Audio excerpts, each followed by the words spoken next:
Buongiorno, welcome back to my channel. It's finally the time to share with you my favorite fall fragrances. So I have here all the fragrances in my collection that I find suitable for the transition into colder weather. And I have some specific notes that remind me of fall. So I have sandalwood, cherry, apple, vanilla, soft vanilla fragrances, and some gourmands. So if you want to see the fragrances that I chose to wear during this time of the year, then please keep on watching. For me, fall is apple pie. I don't know why. I just associate apple pie with autumn, with fall season, with leaves falling on the ground and all this beautiful atmosphere. It's my favorite time of the year, I cannot lie. So when we talk about an apple note that is a little bit more on the gourmand side, so it's not a fresh green apple like in light blue, it's not a fresh summer fragrance. It's the first fragrance that comes to my mind, and it is a fragrance that I always use at this time of the year, also because it's my signature scent for my son's birthday. Don't ask me, it just became a habit of mine. This is La Danza delle Libellule. I love this fragrance. And I got the chance recently to test the extrait. It's even better. I can't wait to get my hands on that one. Anyway, this is a sweet apple fragrance with a little bit of creaminess. It is sweet because it has a caramel note, but it's not too much. This is a very beautiful, I would categorize it as a soft gourmand, just what I love for this time of the year. The longevity could be better, and from my first impressions, the extrait definitely has better performance. It has also a little bit of a spicy touch from the cinnamon, but you cannot really get the cinnamon very strong in this fragrance, and a beautiful musky base. I have also the perfect dupe for this fragrance, and it is Casablanca. I have actually a comparison video, you will find it in the description down below. And recently I was testing some of Middle Eastern fragrances, and I got Swiss Arabian Casablanca, the extrait, and I have to say I really enjoy it. The difference between the two is that here you get more the base. It has a little bit of balsamic notes in the base, and I don't like very much balsamic notes. I don't remember if the original one had also this note, and this is why I decluttered that fragrance, because I didn't like that base at the end. So here it doesn't bother me as much. I definitely prefer this version from Casablanca, and I also saw that they have also the oil, but I never tested that. If you did, please tell me in the comments down below how the oil of Casablanca smells like. Another fragrance with a beautiful apple note is from Trussardi, Le Vie di Milano, Limitless Shopping Via della Spiga. This line is inspired by Le Vie di Milano, so the streets of Milan. And this is a very bougie shopping street. I don't see the correlation per se, like the image of the street with this fragrance in particular, but it has the most beautiful, fresh apple note. It's so addictive, especially in the opening. So beautiful. The sweetness here comes also from a honey note, but it's not a sticky honey. This was love at first sniff for me. I did the first impression on this line, the private line from Trussardi. I will leave it linked down below if you are curious, and I just fell in love with this fragrance, and I knew I had to add it to my collection. This is a gorgeous fruity floral that is suitable especially for this time of the year. I love it. I have to admit that I have not been wearing this fragrance, maybe because the weather was not right. So I cannot wait to give some love to this fragrance now that it is the perfect time to wear it. Another note that I associate with fall, although it's not at all a fruit that grows at this time of the year, I'm talking about cherry. It's not cherry per se, it's again cherry pie. I don't know why. I associate pies with fall. It's not like I even eat so many pies, but Anyway, and the first fragrance with a cherry note, but it's not very predominant, is Café Chantin from Nobile 1942. This is a heliotrope cherry fragrance. And the cherry here is really, really in the background. Mostly, this is a heliotrope fragrance. And usually heliotrope is mixed with almond. And I couldn't imagine that cherry will be so great with heliotrope, but it does. It works. It's powdery, sweet, and a little bit fruity. To me, it smells like cherry powder. It's not overly sweet or overly fruity, but it's definitely quite powdery. So yeah, if you love powdery scents that are elegant, or you love heliotrope, check this fragrance. I mean, the cult favorite when it comes to cherry fragrances is of course Lost Cherry from Tom Ford.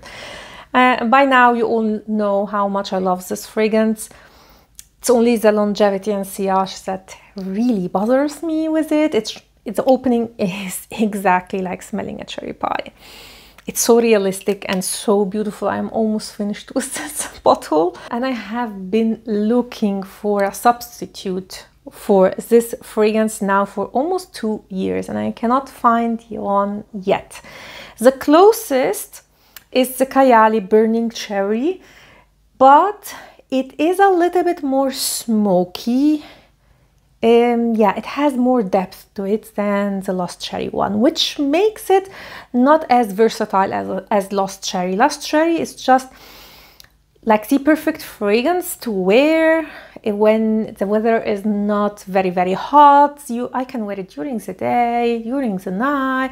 I can wear it anywhere, anytime. It's just a very versatile fragrance.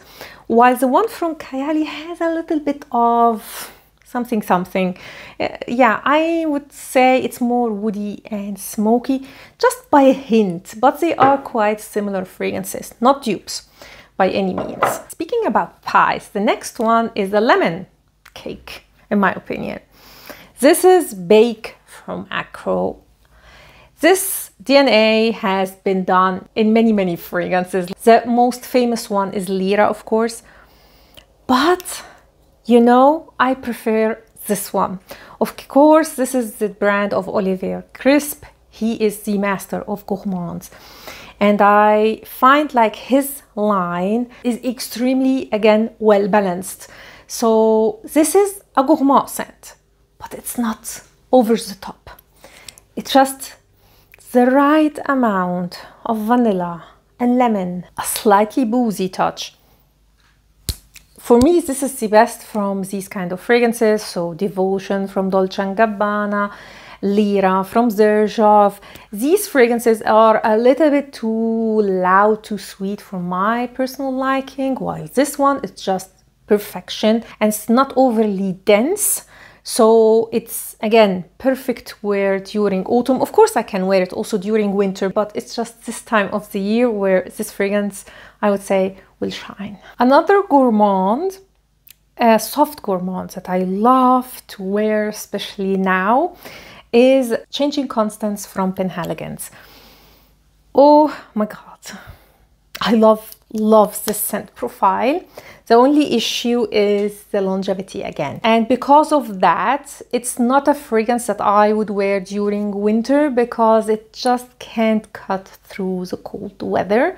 And it's a little bit too sweet for me personally to wear in hot weather. But now, perfection. It's a cozy, slightly sweet vanilla, cardamom. It's a sweet, soft, ambery fragrance. So beautiful. It's just a hint of spiciness here from the cardamom. It's sweet, but not too much. There's a beautiful vanilla and there's a lot of notes. But honestly, I mostly get the hint of caramel, this hint of spiciness from the cardamom. There's also pimento, I think, but I don't get it much. The vanilla is very soft and airy. The majority of Penhaligon's fragrances have this DNA of very soft and airy fragrances, even if they have very, very strong notes. If you want something a little bit stronger that has the same vibe, I would go with Magenta Tanzanite from Armani Privé. I would have included that fragrance, but it's a little bit more winter for me. Another note that I associate, especially with fall, is almond.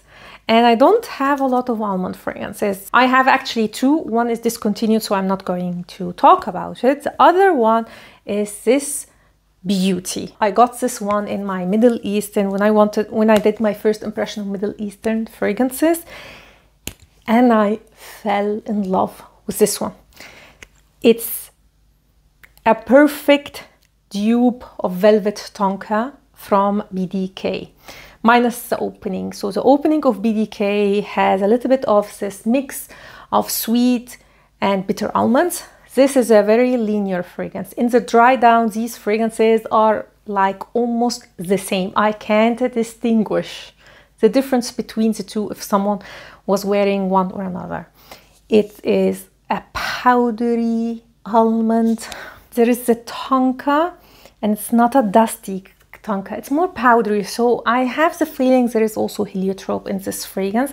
It's a little bit sweet with vanilla, and it's extremely airy. And don't worry about the name, there is no oud in this fragrance at all. I don't know why they called it that.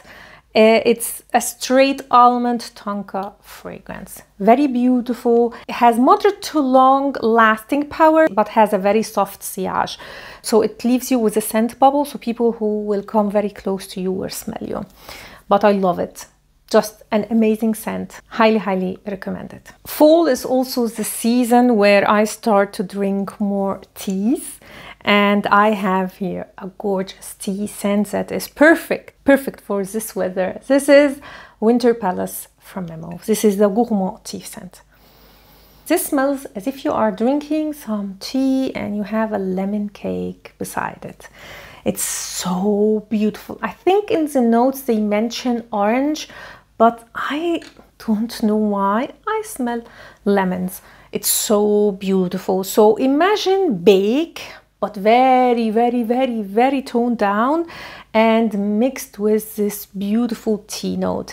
This is more of a black tea experience. It's a sweet gourmand tea scent that I've never smelled anything like it. It's cozy. It's a fragrance that I go to when I want to feel a little bit cozy and warm in a way. This is the one I go to, and I do wear it also during winter, but it's a fragrance that I usually wear in my house, not when I go out, because it can't cut through the coldness. And this is why I put it in the category of transitional fragrances. But yeah, I wear it also during winter, but it will not do a lot when it's very cold outside. It will have weak to moderate longevity and sillage if you wear it in that weather. Fall is also the season when I start to really go into my vanillas, especially the soft vanillas. So I have a lot actually. I have 4 fragrances. The first one is Spiritus Doble Vanille. Oh my god.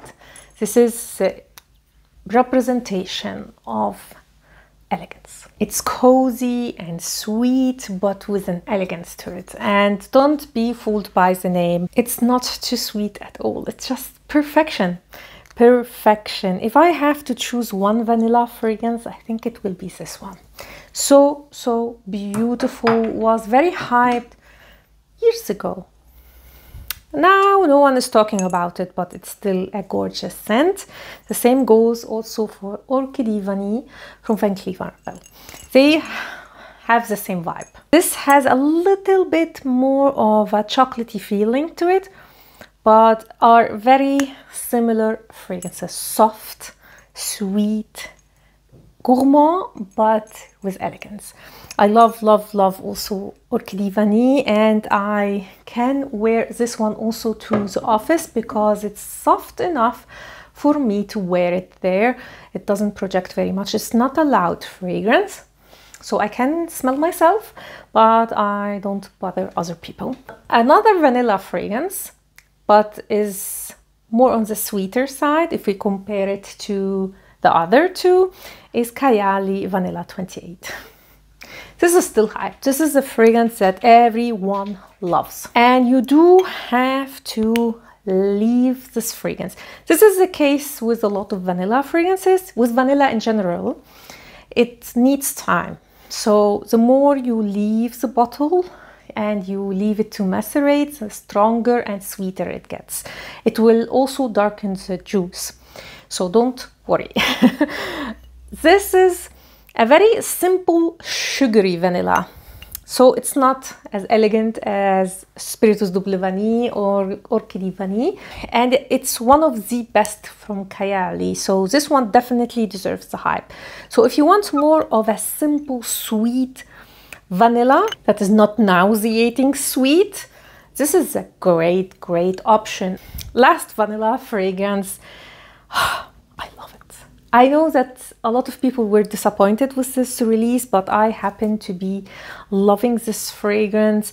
It was love at first sniff and still a love of mine. This is Burberry Goddess. Not the intense, the original. This is vanilla and lavender. It's so good. So beautiful. There is a slightly ginger touch, but it just gives a little bit of zinginess to the fragrance. And don't worry about the lavender here. It's just so beautifully done. It just works. It elevates the vanilla, doesn't make it too sweet. There's 3 types of vanilla here. It's very elegant and very beautiful fragrance. The longevity and sillage are very lacking on this one. This is why I was so excited when the intense one was released. Yeah, that one is a total disappointment. It is more long-lasting and more projecting, but they added patchouli to the notes and they ruined the fragrance. Would not recommend the intense, but would highly recommend this one. I am curious if this is, since this is a vanilla fragrance, if it will become stronger maybe with time. It's not even a year now that this fragrance was released, so I hope it will get stronger because it's really lacking in that department. For me, office-friendly fragrance during fall is sandalwood. It's just what I think about when I imagine myself in the office wearing a fragrance. It's most of the time sandalwood fragrances. I have 2 options. The first one is a fragrance that I own. This is Santal Karma from Atelier Cologne. This is a very linear, soft, clean sandalwood. It's not a very loud one. You know, sandalwood can be quite sharp, in your face, quite aroma chemical. Here it's perfection. If you look up the notes on this fragrance, you cannot imagine it because it smells nothing like the notes. You will find saffron and vanilla and some other woody notes and musk. I get the muskiness of it, I get the sandalwood and maybe a hint of saffron, but just like a small hint. Otherwise, yeah, I don't get the rest of the notes. Very soft and very airy. It's a very clean sandalwood. Even the compliments that I usually get is, you smell amazing, you smell very clean. I don't know.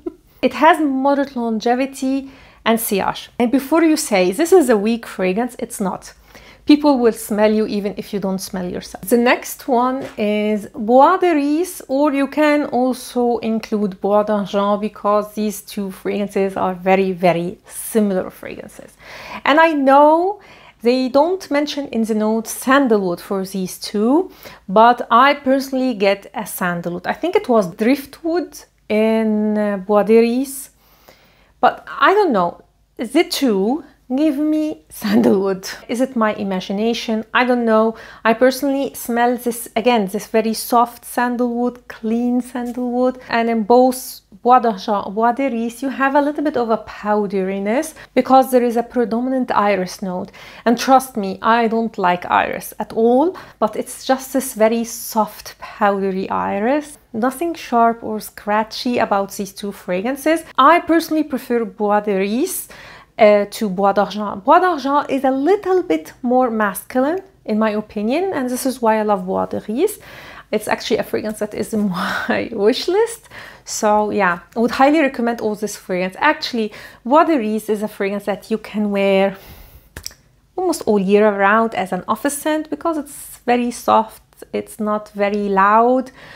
But I find it a little bit too woody for summer and too weak for winter. So for me, again, it falls in the perfect category of transitional fragrances. And these were my picks for fall fragrances. Please tell me in the comments down below, what is your go-to fall fragrance, or which notes do you associate with fall? I know chestnut is a very popular note, but I don't have any chestnut fragrances, so I couldn't share that.